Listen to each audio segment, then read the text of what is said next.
Welcome to The Explainer. Today, we're going to tackle something really tough. We're looking at some of the most difficult passages in the Hebrew Bible, the ones where God seems to command the complete annihilation of entire populations, right down to the infants. We're going to unpack an analysis that confronts this challenge head on. So, what's the deal here? The source material we're exploring goes right at this question, arguing these aren't just some obscure metaphors. No, these are presented as direct commands, and they create a huge moral and theological crisis for anyone who takes the text seriously. So, just to be clear, our goal here is to neutrally present the evidence and the argument from the source, which is really insistent on one thing: reading the text exactly as it's written. No sugarcoating, no trying to explain it away. So let's dive in where the source does, with the law itself. Now, you might think a story like this would start with a battle, but interestingly, this analysis begins with a law. The source argues that the violence that comes later isn't just a series of random chaotic acts of war. It's presented as the systematic execution of a rule that was already on the books. Okay, so at the very heart of this command is one key technical term that we really need to understand: harem. According to the source, this isn't just a word for destruction.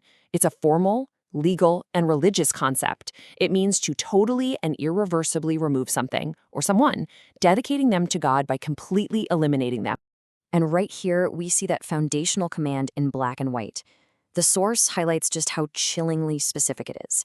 First, it applies only to the people living inside the land of Canaan. And second, that phrase, nothing that breathes, that's about as absolute as you can get, right? It's written to eliminate any possible loophole. All right, so you've got the law on the books, but how is it actually put into practice? Well, the source then documents a really clear pattern of action, showing this wasn't just a one-off command, but a systematic policy.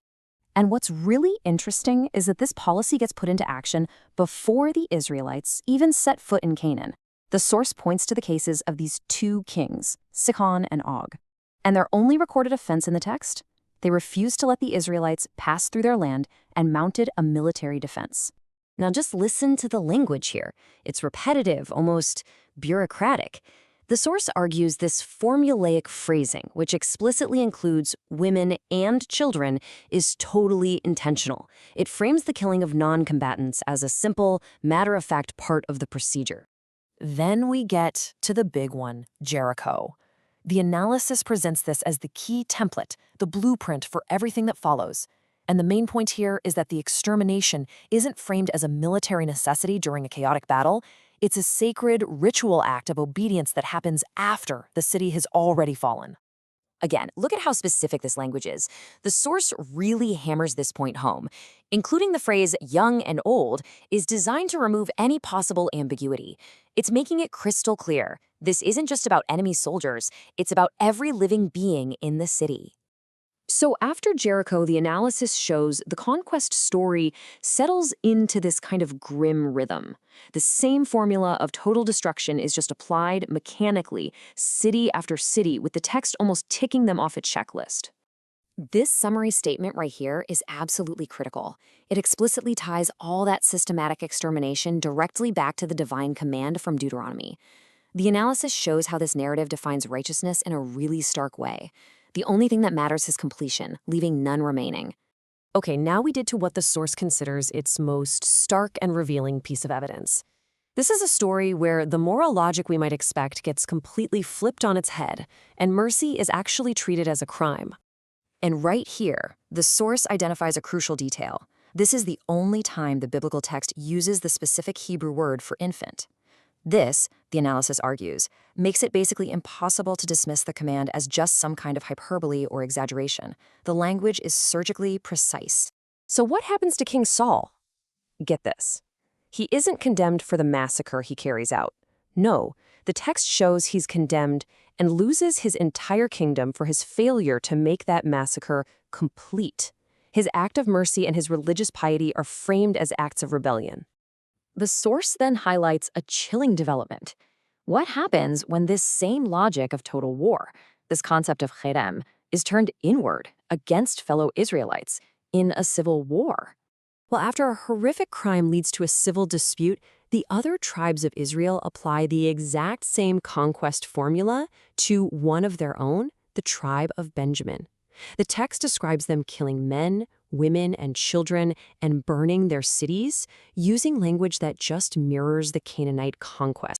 So, where does all of this leave us? It brings us to the author's conclusion.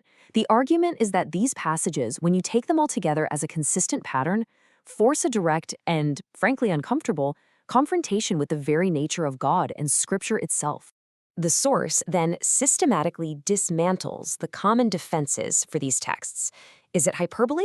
Well, the language is too precise. Is it just a product of its time? The text attributes it directly to God, not culture.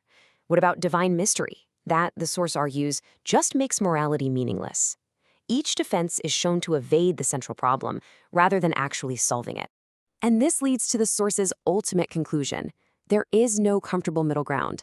The reader is left with a stark choice. Option A, accept that God commanded the deliberate slaughter of infants. Or option B, conclude that these texts preserve a human ideology of total war, which was later sanctified and presented as God's will. And so, this explainer ends by leaving you with this provocative question from the source material. It reframes the entire issue not as an attack on faith, but as a demand for moral honesty when confronting what is actually written in the text.